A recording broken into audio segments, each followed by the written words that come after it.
En el nombre del Padre, y del Hijo, y del Espíritu Santo. Amén.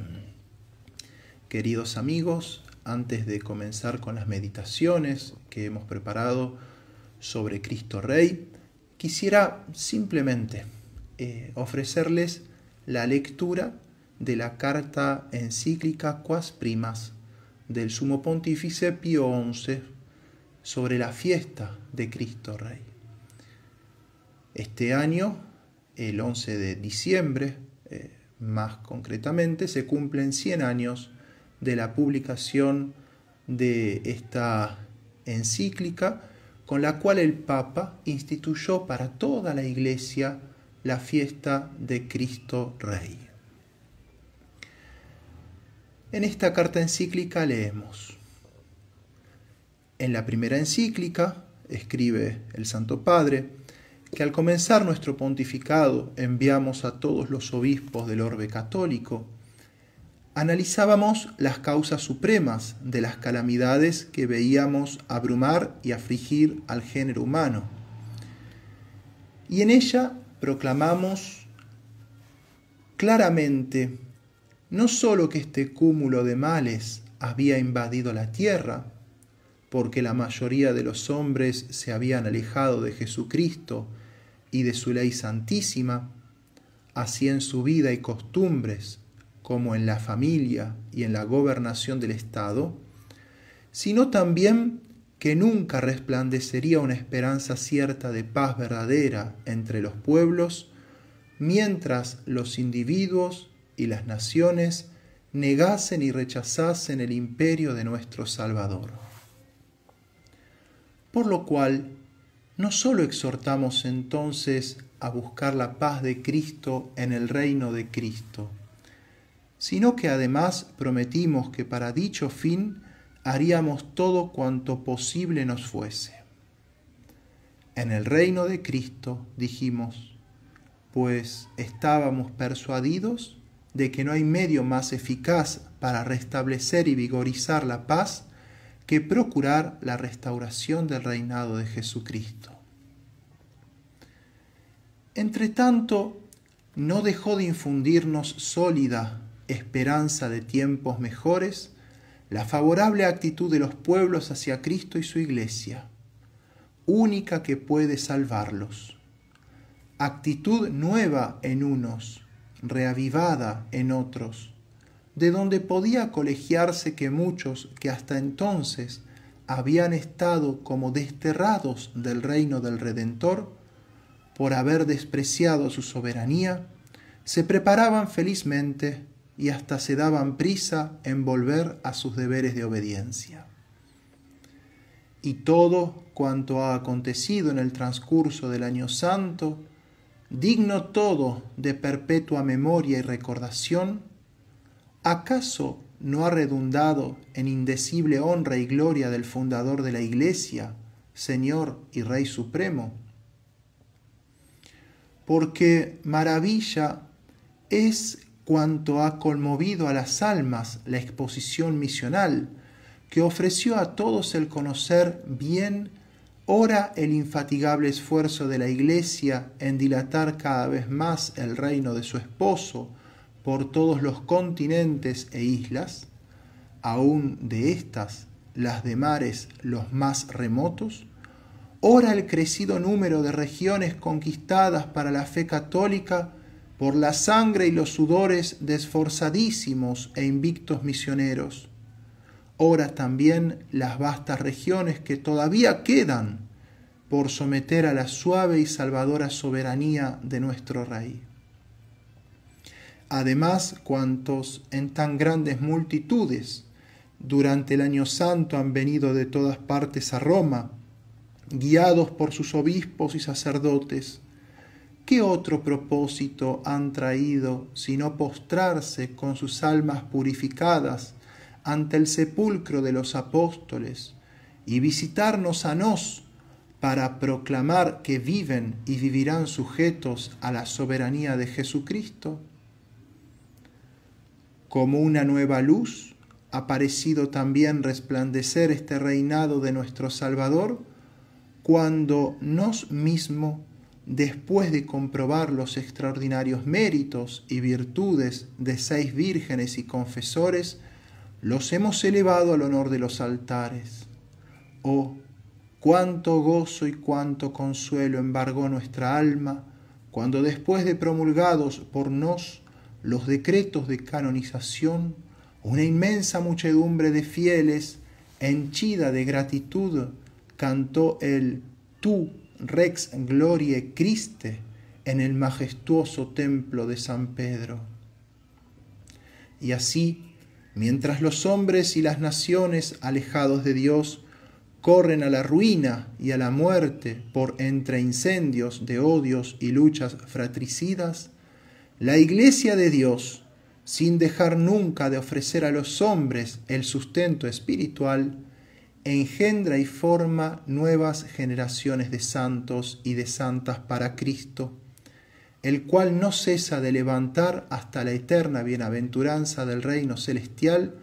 a cuantos le obedecieron y sirvieron fidelísimamente en el reino de la tierra. Asimismo, al cumplirse en el año jubilar el 16º centenario del Concilio de Nicea, con tanto mayor gusto mandamos celebrar esta fiesta, y la celebramos nos mismo en la Basílica Vaticana, cuanto que aquel sagrado concilio definió y proclamó como dogma de fe católica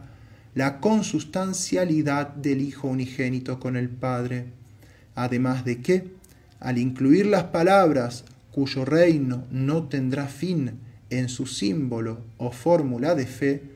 promulgaba la real dignidad de Jesucristo. Habiendo, pues, concurrido en este año santo tan oportunas circunstancias para realzar el reinado de Jesucristo, nos parece que cumpliremos un acto muy conforme a nuestro deber apostólico si, atendiendo a las súplicas elevadas a nos, individualmente y en común, por muchos cardenales, obispos y fieles católicos, ponemos digno fin a este año jubilar, introduciendo en la Sagrada Liturgia una festividad especialmente dedicada a nuestro Señor Jesucristo Rey. Y ello de tal modo nos complace que deseamos, venerables hermanos, deciros algo acerca del asunto.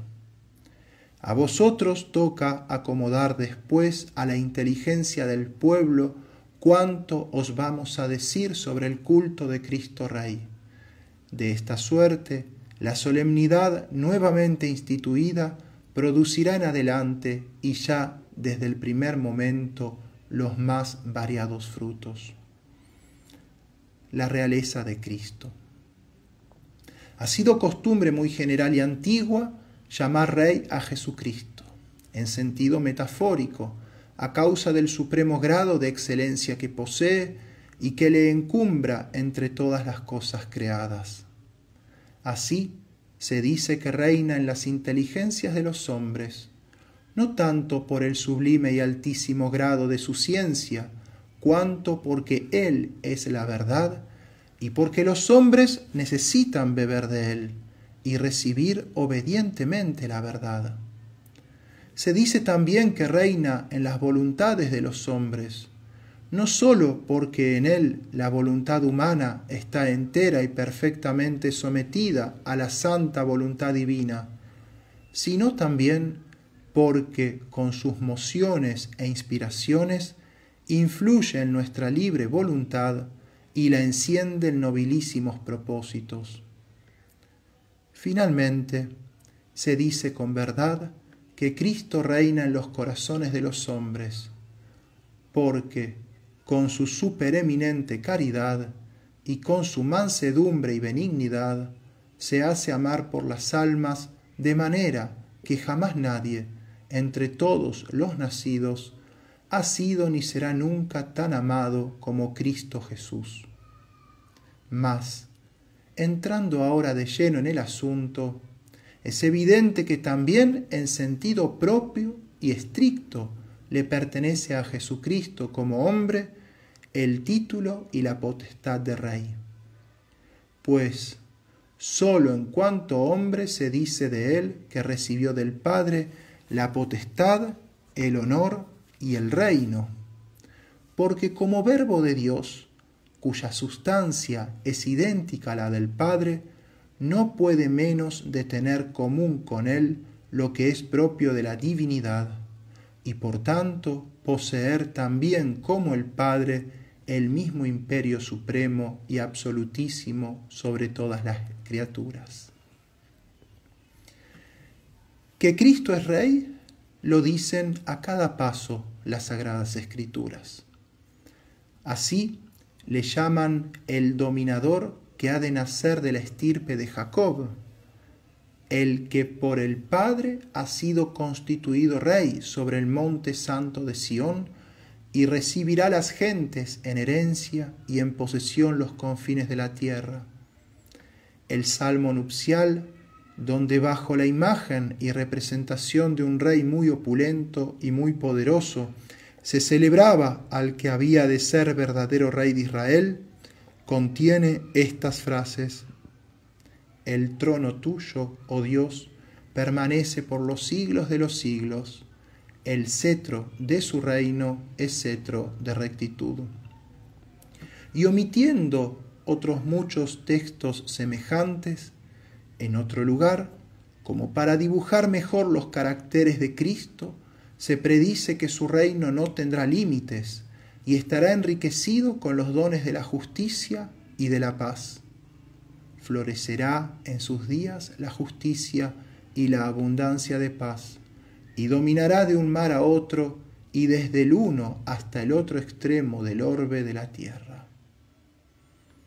A este testimonio se añaden otros, aún más copiosos, de los profetas, y principalmente el conocidísimo de Isaías. Nos ha nacido un párvulo, y se nos ha dado un hijo, el cual lleva sobre sus hombros el principado, y tendrá por nombre el admirable, el consejero, Dios, el fuerte, el Padre del siglo venidero, el príncipe de paz. Su imperio será amplificado, y la paz no tendrá fin. Se sentará sobre el solio de David, y poseerá su reino para afianzarlo y consolidarlo, haciendo reinar la equidad y la justicia desde ahora y para siempre. Lo mismo que Isaías vaticinan los demás profetas. Así Jeremías, cuando predice que de la estirpe de David nacerá el vástago justo, que cual hijo de David reinará como rey, y será sabio y juzgará en la tierra. Así Daniel, al anunciar que el Dios del cielo fundará un reino, el cual no será jamás destruido, permanecerá eternamente. Y poco después añade: yo estaba observando durante la visión nocturna, y he aquí que venía entre las nubes del cielo un personaje que parecía el Hijo del Hombre, quien se adelantó hacia el anciano de muchos días y le presentaron ante él. Y dióle éste la potestad, el honor y el reino,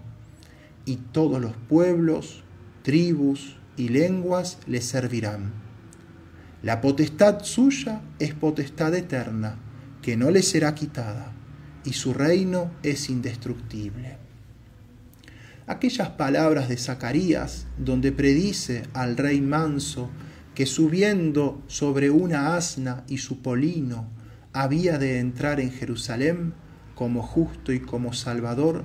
entre las aclamaciones de las turbas, ¿acaso no las vieron realizadas y comprobadas los santos evangelistas? Por otra parte, esta misma doctrina sobre Cristo Rey que hemos entresacado de los libros del Antiguo Testamento, tan lejos está de faltar en los del Nuevo, que por lo contrario se halla magnífica y luminosamente confirmada. En este punto, y pasando por alto el mensaje del arcángel, por el cual fue advertida la Virgen que daría a luz un niño, a quien Dios había de dar el trono de David su padre, y que reinaría eternamente en la casa de Jacob, sin que su reino tuviera jamás fin, es el mismo Cristo el que da testimonio de su realeza, pues ora en su último discurso al pueblo, al hablar del premio y de las penas reservadas perpetuamente a los justos y a los réprobos. Ora al responder al gobernador romano, que públicamente le preguntaba si era rey. Ora, finalmente, después de su resurrección, al encomendar a los apóstoles el encargo de enseñar y bautizar a todas las gentes, siempre y en toda ocasión oportuna se atribuyó el título de rey, y públicamente confirmó que es rey, y solemnemente declaró que le ha sido dado todo poder en el cielo y en la tierra. Con las cuales palabras, ¿qué otra cosa se significa sino la grandeza de su poder y la extensión infinita de su reino? Por lo tanto, no es de maravillar que San Juan le llame príncipe de los reyes de la tierra, y que él mismo, conforme a la visión apocalíptica, lleve escrito en su vestido y en su muslo, Rey de reyes y Señor de los que dominan. Puesto que el Padre constituyó a Cristo heredero universal de todas las cosas, menester es que reine Cristo hasta que, al fin de los siglos, ponga bajo los pies del trono de Dios a todos sus enemigos. De esta doctrina común a los sagrados libros se siguió necesariamente que la Iglesia, reino de Cristo sobre la tierra, destinada a extenderse a todos los hombres y a todas las naciones, celebrase y glorificase con multiplicadas muestras de veneración durante el ciclo anual de la liturgia a su autor y fundador, como a su soberano Señor y Rey de reyes. Y así, como en la antigua salmodia y en los antiguos sacramentarios, usó de estos títulos honoríficos que con maravillosa variedad de palabra expresan el mismo concepto,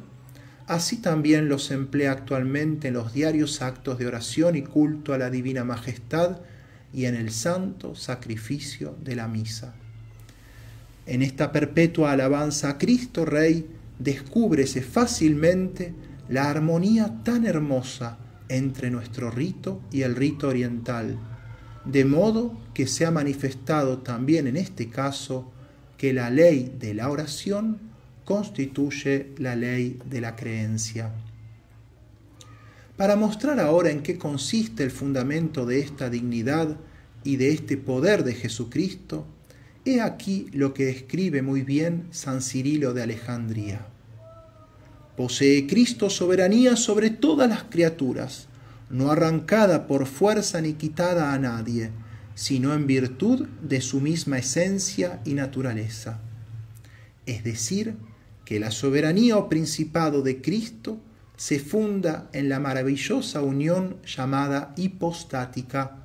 de donde se sigue que Cristo no sólo debe ser adorado en cuanto Dios por los ángeles y por los hombres, sino que, además, los unos y los otros están sujetos a su imperio y le deben obedecer también en cuanto hombre,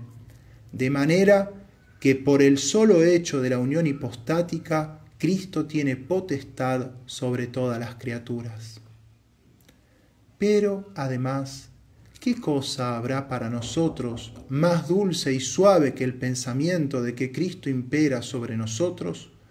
no sólo por derecho de naturaleza, sino también por derecho de conquista, adquirido a costa de la redención? Ojalá que todos los hombres, harto olvidadizos, recordasen cuánto le hemos costado a nuestro Salvador.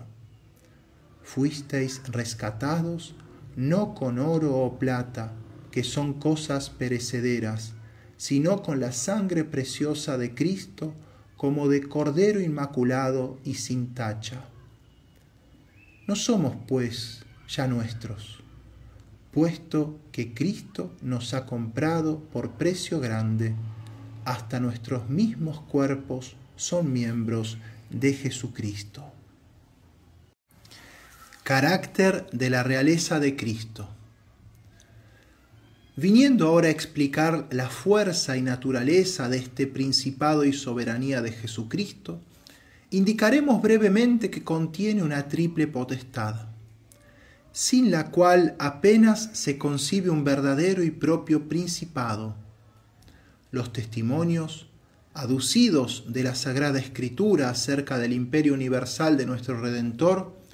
prueban más que suficientemente cuanto hemos dicho. Y es dogma, además de fe católica,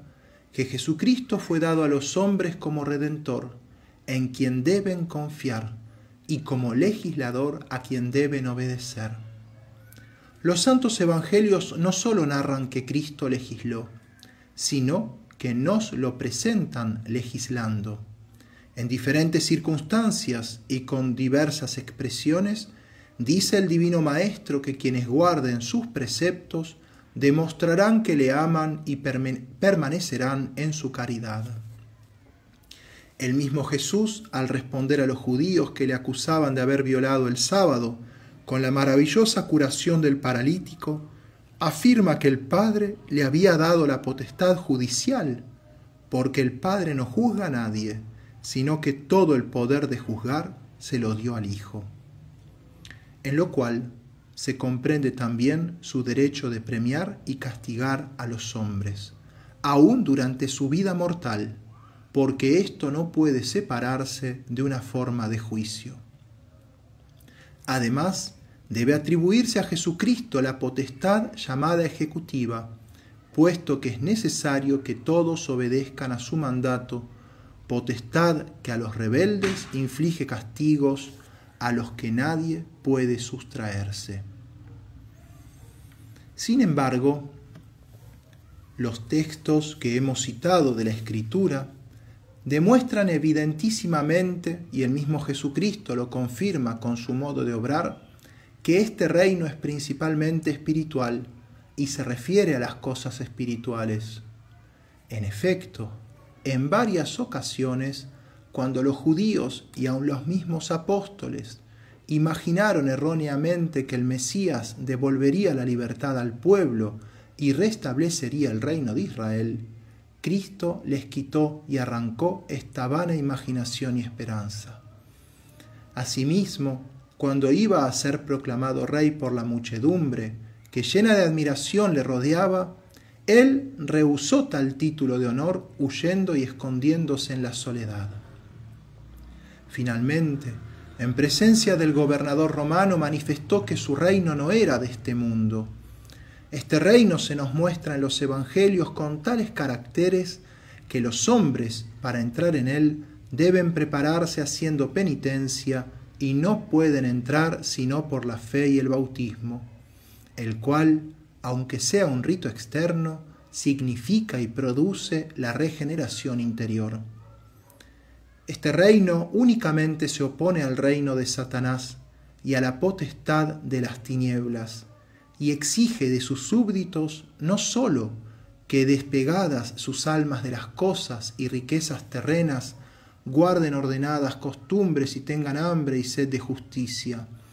sino también que se nieguen a sí mismos y tomen su cruz. Habiendo Cristo como Redentor rescatado a la Iglesia con su sangre y ofreciéndose a sí mismo como sacerdote y como víctima por los pecados del mundo, ofrecimiento que se renueva cada día perpetuamente, ¿quién no ve que la dignidad real del Salvador se reviste y participa de la naturaleza espiritual de ambos oficios? Por otra parte, erraría gravemente el que negase a Cristo hombre el poder sobre todas las cosas humanas y temporales, puesto que el Padre le confirió un derecho absolutísimo sobre las cosas creadas, de tal suerte que todas están sometidas a su arbitrio. Sin embargo, de ello, mientras vivió sobre la tierra, se abstuvo enteramente de ejercitar este poder, y así como entonces despreció la posesión y el cuidado de las cosas humanas, así también permitió y sigue permitiendo que los poseedores de ellas las utilicen. Acerca de lo cual dice bien aquella frase: no quita los reinos mortales el que da los celestiales. Por tanto, a todos los hombres se extiende el dominio de nuestro Redentor, como lo afirman estas palabras de nuestro predecesor de feliz memoria, León XIII, las cuales hacemos con gusto nuestras. El imperio de Cristo se extiende no solo sobre los pueblos católicos y sobre aquellos que, habiendo recibido el bautismo, pertenecen de derecho a la Iglesia, aunque el error los tenga extraviados o el cisma los separe de la caridad, sino que comprende también a cuantos no participan de la fe cristiana, de suerte que bajo la potestad de Jesús se halla todo el género humano.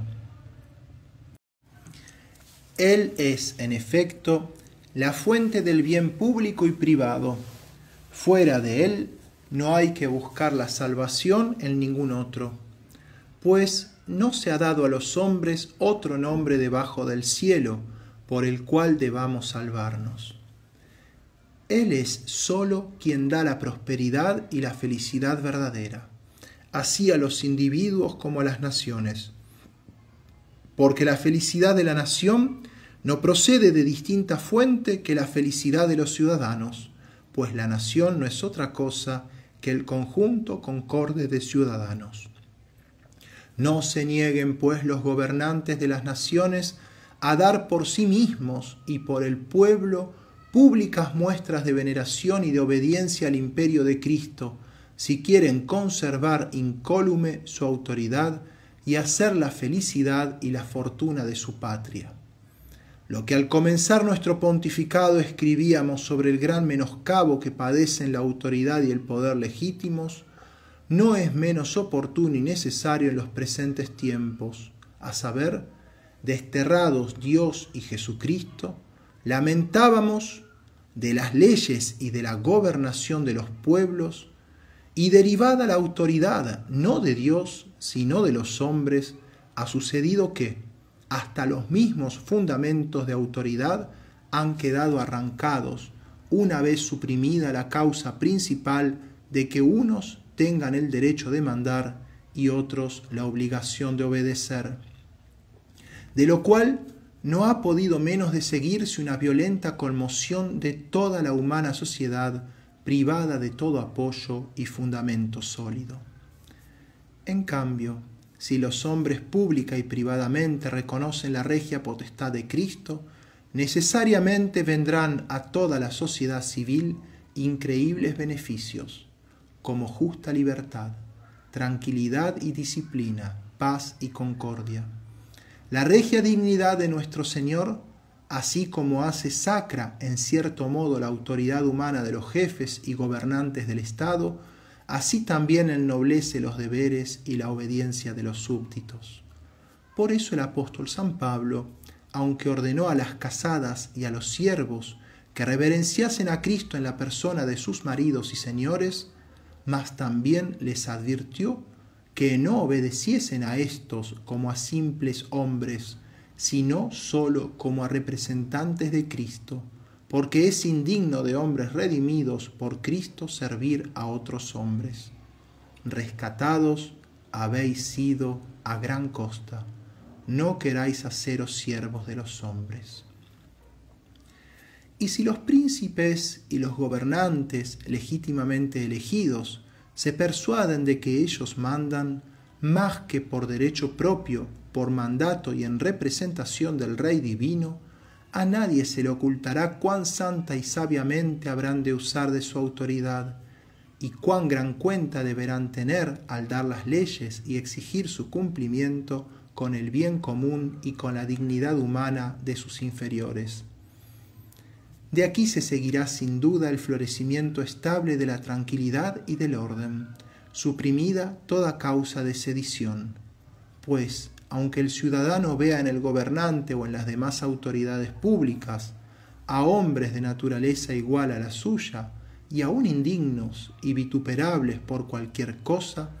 no por eso rehusará obedecerles cuando en ellos contemple la imagen y la autoridad de Jesucristo, Dios y hombre verdadero.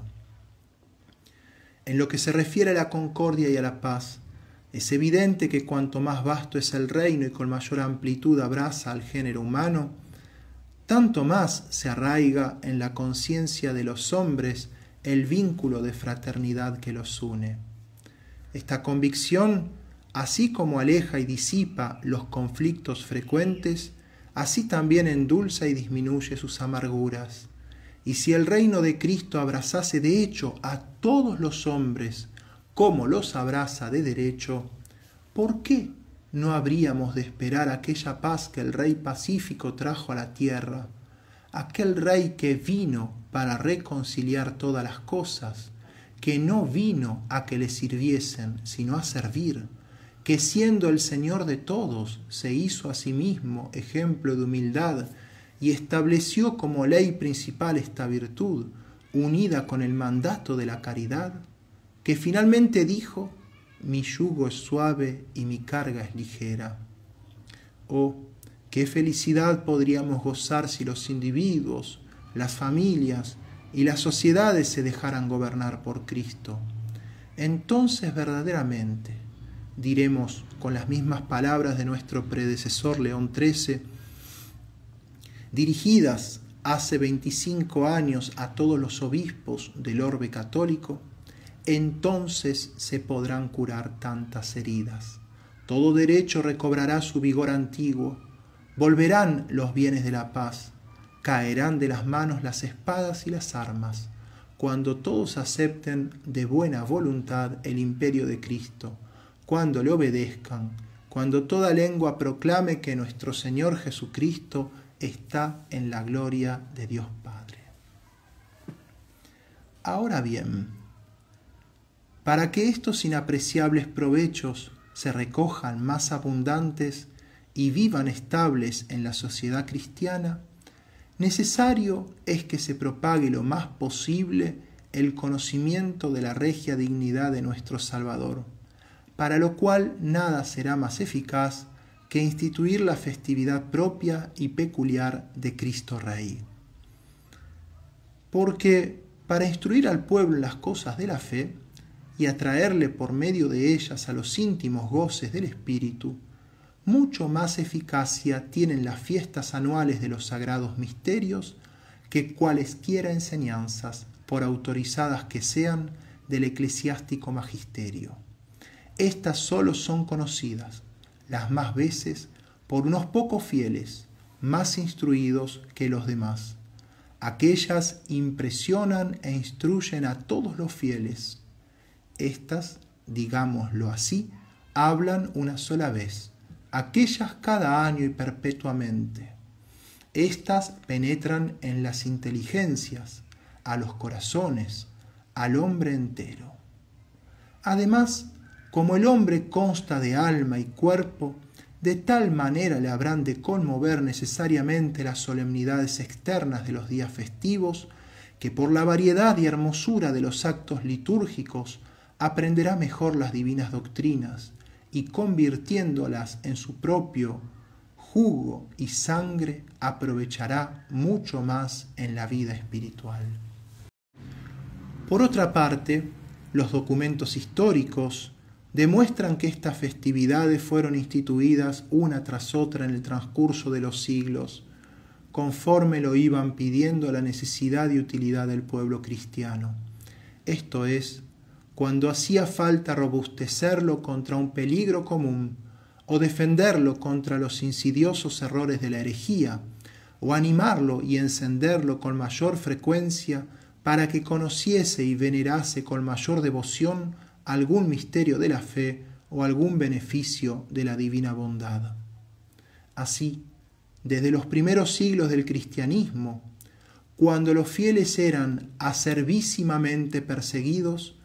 empezó la liturgia a conmemorar a los mártires, para que, como dice San Agustín, las festividades de los mártires fuesen otras tantas exhortaciones al martirio.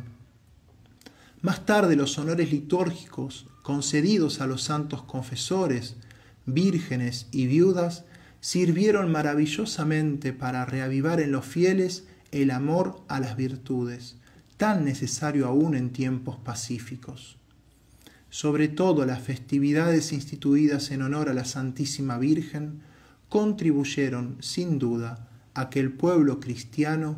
no sólo enfervorizase su culto a la Madre de Dios, su poderosísima protectora, sino también a que se encendiese el más fuerte amor hacia la Madre Celestial que el Redentor le había legado como herencia. Además, entre los beneficios que produce el público y legítimo culto de la Virgen y de los santos, no debe ser pasado en silencio el que la Iglesia haya podido en todo tiempo rechazar victoriosamente la peste de los errores y herejías. En este punto debemos admirar los designios de la divina providencia, la cual, así como suele sacar bien del mal, así también permitió que se enfriase a veces la fe y piedad de los fieles, o que amenazasen a la verdad católica falsas doctrinas, aunque al cabo volvió ella a resplandecer con nuevo fulgor, y volvieron los fieles, despertados de su letargo, a enfervorizarse en la virtud y en la santidad. Asimismo, las festividades incluidas en el año litúrgico durante los tiempos modernos han tenido también el mismo origen y han producido idénticos frutos. Así, cuando se entibió la reverencia y culto al Santísimo Sacramento, entonces se instituyó la fiesta del Corpus Christi y se mandó celebrarla de tal modo que la solemnidad y magnificencia litúrgicas durasen por toda la octava, para atraer a los fieles a que veneraran públicamente al Señor. Así también la festividad del Sacratísimo Corazón de Jesús fue instituida cuando las almas, debilitadas y abatidas por la triste y helada severidad de los jansenistas, habíanse enfriado y alejado del amor de Dios y de la confianza de su eterna salvación. Y ahora, si mandamos que Cristo Rey sea honrado por todos los católicos del mundo, con ello proveeremos también a las necesidades de los tiempos presentes y pondremos un remedio eficacísimo a la peste que hoy inficiona a la humana sociedad. Juzgamos peste de nuestros tiempos al llamado laicismo, con sus errores y abominables intentos. Y vosotros sabéis, venerables hermanos, que tal impiedad no maduró en un solo día, sino que se incubaba desde mucho antes en las entrañas de la sociedad. Se comenzó por negar el imperio de Cristo sobre todas las gentes. Se negó a la Iglesia el derecho, fundado en el derecho del mismo Cristo, de enseñar al género humano, esto es, de dar leyes y de dirigir los pueblos para conducirlos a la eterna felicidad. Después, poco a poco, la religión cristiana fue igualada con las demás religiones falsas y rebajada indecorosamente al nivel de éstas. Se la sometió luego al poder civil y a la arbitraria permisión de los gobernantes y magistrados, y se avanzó más. Hubo algunos de estos que imaginaron sustituir la religión de Cristo con cierta religión natural, con ciertos sentimientos puramente humanos. No faltaron estados que creyeron poder pasarse sin Dios y pusieron su religión en la impiedad y en el desprecio de Dios. Los amarguísimos frutos que este alejarse de Cristo por parte de los individuos y de las naciones ha producido con tanta frecuencia y durante tanto tiempo, los hemos lamentado ya en nuestra encíclica Ubi Arcano, y los volvemos hoy a lamentar, al ver el germen de la discordia sembrado por todas partes, encendidos entre los pueblos los odios y rivalidades que tanto retardan todavía el restablecimiento de la paz. Las codicias desenfrenadas que con frecuencia se esconden bajo las apariencias del bien público y del amor patrio,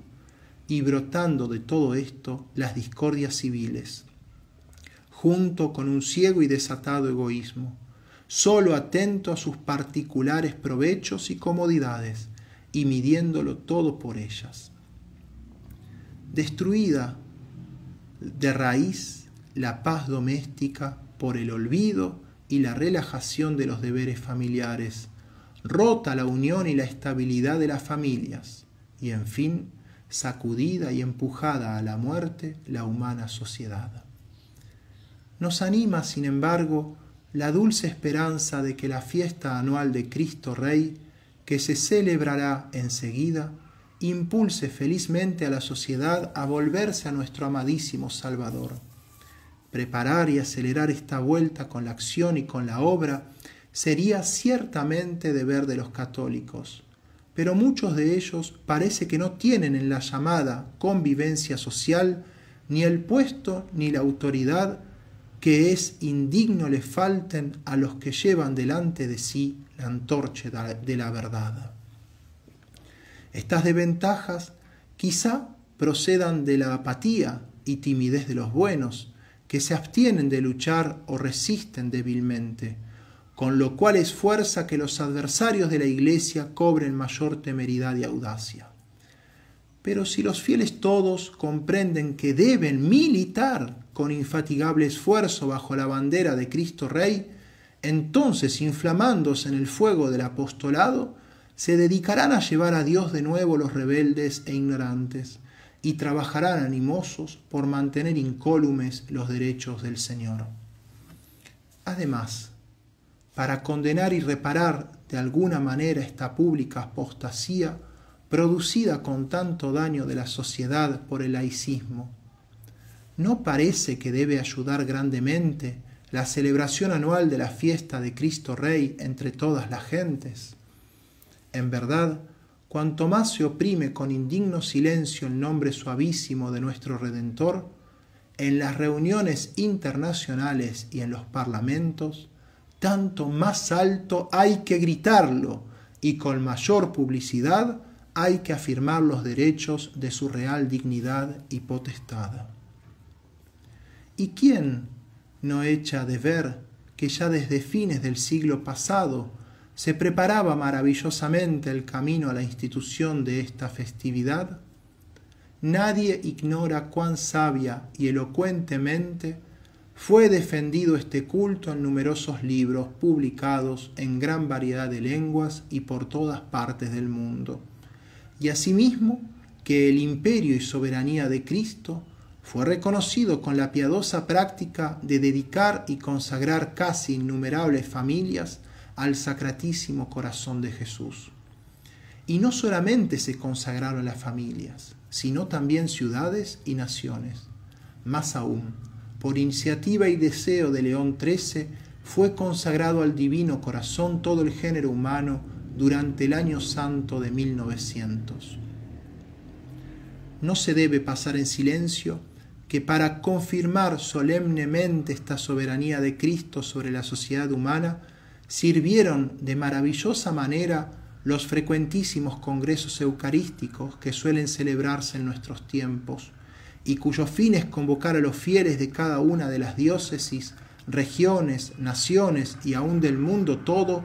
para venerar y adorar a Cristo Rey, escondido bajo los velos eucarísticos. Y por medio de discursos en las asambleas y en los templos, de la adoración en común del augusto sacramento públicamente expuesto y de solemnísimas procesiones, proclamar a Cristo como Rey que nos ha sido dado por el cielo.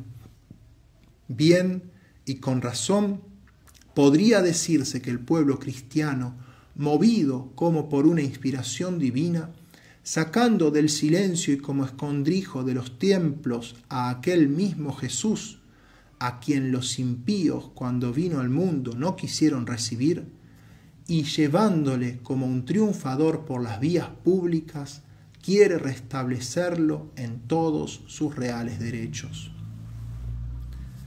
Ahora bien, para realizar nuestra idea que acabamos de exponer, el año santo que toca a su fin, nos ofrece tal oportunidad que no habrá otra mejor, puesto que Dios, habiendo benignísimamente levantado la mente y el corazón de los fieles a la consideración de los bienes celestiales que sobrepasan el sentido,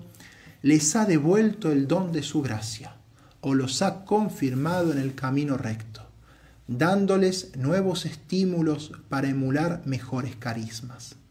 Ora, pues, atendamos a tantas súplicas como los han sido hechas.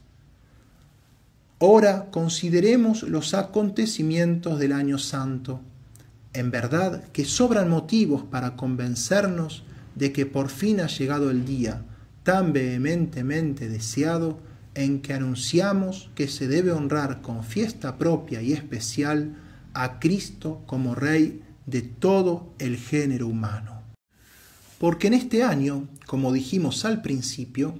el Rey divino, verdaderamente admirable en sus santos, ha sido gloriosamente magnificado con la elevación de un nuevo grupo de sus fieles soldados al honor de los altares. Asimismo, en este año, por medio de una inusitada exposición misional, han podido todos admirar los triunfos que han ganado para Cristo sus obreros evangélicos al extender su reino. Finalmente, en este año, con la celebración del centenario del Concilio de Nicea, hemos conmemorado la vindicación del dogma de la consustancialidad del Verbo encarnado con el Padre, sobre la cual se apoya, como en su propio fundamento, la soberanía del mismo Cristo sobre todos los pueblos. Por tanto, con nuestra autoridad apostólica, instituimos la fiesta de nuestro Señor Jesucristo Rey, y decretamos que se celebre en todas las partes de la tierra el último domingo de octubre, esto es, el domingo que inmediatamente antecede a la festividad de todos los santos. Asimismo, ordenamos que en este día se renueve todos los años la consagración de todo el género humano al Sacratísimo Corazón de Jesús, con la misma fórmula que nuestro predecesor de santa memoria, Pío X, mandó recitar anualmente. Este año, sin embargo, queremos que se renueve el día 31 de diciembre, en el que nos mismos oficiaremos un solemne pontifical en honor de Cristo Rey, o ordenaremos que dicha consagración se haga en nuestra presencia. Creemos que no podemos cerrar mejor ni más convenientemente el año santo, ni dar a Cristo, Rey inmortal de los siglos, más amplio testimonio de nuestra gratitud. Con lo cual, interpretamos la de todos los católicos, por los beneficios que durante este año santo hemos recibido nos, la Iglesia y todo el orbe católico. No es menester, venerables hermanos, que os expliquemos detenidamente los motivos por los cuales hemos decretado que la festividad de Cristo Rey se celebre separadamente de aquellas otras en las cuales parece ya indicada e implícitamente solemnizada esta misma dignidad real. Basta advertir que, aunque en todas las fiestas de nuestro Señor el objeto material de ellas es Cristo, pero su objeto formal es enteramente distinto del título y de la potestad real de Jesucristo. La razón por la cual hemos querido establecer esta festividad en día de domingo es para que no tan solo el clero honre a Cristo Rey con la celebración de la misa y el rezo del oficio divino, sino para que también el pueblo, libre de las preocupaciones y con espíritu de santa alegría, rinda a Cristo preclaro testimonio de su obediencia y devoción. Nos pareció también el último domingo de octubre mucho más acomodado para esta festividad que todos los demás, porque en él casi finaliza el año litúrgico,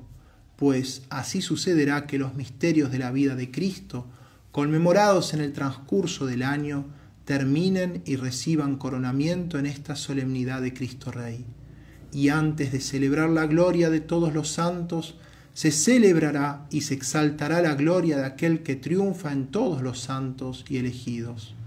Sea, pues, vuestro deber y vuestro oficio, venerables hermanos, hacer de modo que a la celebración de esta fiesta anual preceda, en días determinados, un curso de predicación al pueblo en todas las parroquias, de manera que instruidos cuidadosamente los fieles sobre la naturaleza, la significación e importancia de esta festividad, emprendan y ordenen un género de vida que sea verdaderamente digno de los que anhelan servir amorosa y fielmente a su Rey Jesucristo. Antes de terminar esta carta, nos place, venerables hermanos, indicar brevemente las utilidades que en bien ya de la Iglesia y de la sociedad civil, ya de cada uno de los fieles, esperamos y nos prometemos de este público homenaje de culto a Cristo Rey. En primer lugar, para la Iglesia, en efecto, tributando estos honores a la soberanía real de Jesucristo, recordarán necesariamente los hombres que la Iglesia, como sociedad perfecta instituida por Cristo, exige, por derecho propio e imposible de renunciar, plena libertad e independencia del poder civil, y que en el cumplimiento del oficio encomendado a ella por Dios, de enseñar, regir y conducir a la eterna felicidad a cuantos pertenecen al reino de Cristo, no pueden depender del arbitrio de nadie. Más aún, el Estado debe también conceder la misma libertad a las órdenes y congregaciones religiosas de ambos sexos, las cuales, siendo como son valiosísimos auxiliares de los pastores de la Iglesia, cooperan grandemente al establecimiento y propagación del reino de Cristo, ya combatiendo con la observación de los 3 votos la triple concupiscencia del mundo, ya profesando una vida más perfecta, merced a la cual aquella santidad que el divino fundador de la Iglesia quiso dar a ésta como nota característica de ella, resplandece y alumbra cada día con perpetuo y más vivo esplendor delante de los ojos de todos. En segundo lugar, para la sociedad civil, la celebración de esta fiesta, que se renovará cada año, enseñará también a las naciones que el deber de adorar públicamente y obedecer a Jesucristo no sólo obliga a los particulares, sino también a los magistrados y gobernantes. A estos les traerá a la memoria el pensamiento del juicio final, cuando Cristo, no tanto por haber sido arrojado de la gobernación del Estado, cuanto también aún por solo haber sido ignorado o menospreciado, vengará terriblemente todas estas injurias, pues su regia dignidad exige que la sociedad entera se ajuste a los mandamientos divinos y a los principios cristianos. Ora al establecer las leyes, ora al administrar justicia, ora finalmente al formar las almas de los jóvenes en la sana doctrina y en la rectitud de costumbres. Es además maravillosa la fuerza y la virtud que de la meditación de estas cosas podrán sacar los fieles para modelar su espíritu según las verdaderas normas de la vida cristiana. Finalmente, para los fieles. Porque si a Cristo nuestro Señor le ha sido dado todo poder en el cielo y en la tierra, si los hombres por haber sido redimidos con su sangre están sujetos por un nuevo título a su autoridad, si en fin esta potestad abraza a toda la naturaleza humana, claramente se ve que no hay en nosotros ninguna facultad que se sustraiga a tan alta soberanía. Es pues necesario que Cristo reine en la inteligencia del hombre, la cual con perfecto acatamiento ha de asentir firme y constantemente a las verdades reveladas y a la doctrina de Cristo. Es necesario que reine en la voluntad, la cual ha de obedecer a las leyes y preceptos divinos. Es necesario que reine en el corazón, el cual, posponiendo los efectos naturales, ha de amar a Dios sobre todas las cosas, y sólo a Él estar unido. Es necesario que reine en el cuerpo y en sus miembros, como instrumentos, o en frase del apóstol San Pablo, como armas de justicia para Dios. Estos deben servir para la interna santificación del alma.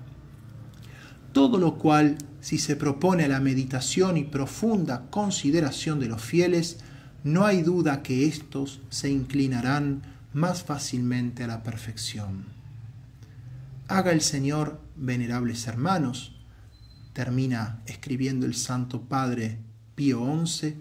que todos cuantos se hallan fuera de su reino deseen y reciban el suave yugo de Cristo, que todos cuantos por su misericordia somos ya sus súbditos e hijos, llevemos este yugo no de mala gana, sino con gusto, con amor y santidad, y que nuestra vida, conformada siempre a las leyes del reino divino, sea rica en hermosos y abundantes frutos, para que, siendo considerados por Cristo como siervos buenos y fieles, lleguemos a ser con Él participantes del reino celestial, de su eterna felicidad y gloria. Estos deseos que nos formulamos para la fiesta de la Navidad de nuestro Señor Jesucristo sean para vosotros, venerables hermanos, prueba de nuestro paternal afecto, y recibid la bendición apostólica que en prenda de los divinos favores os damos de todo corazón, a vosotros, venerables hermanos, y a todo vuestro clero y pueblo. Dado en Roma junto a San Pedro el 11 de diciembre de 1925, año cuarto de nuestro pontificado. Papa Pío XI.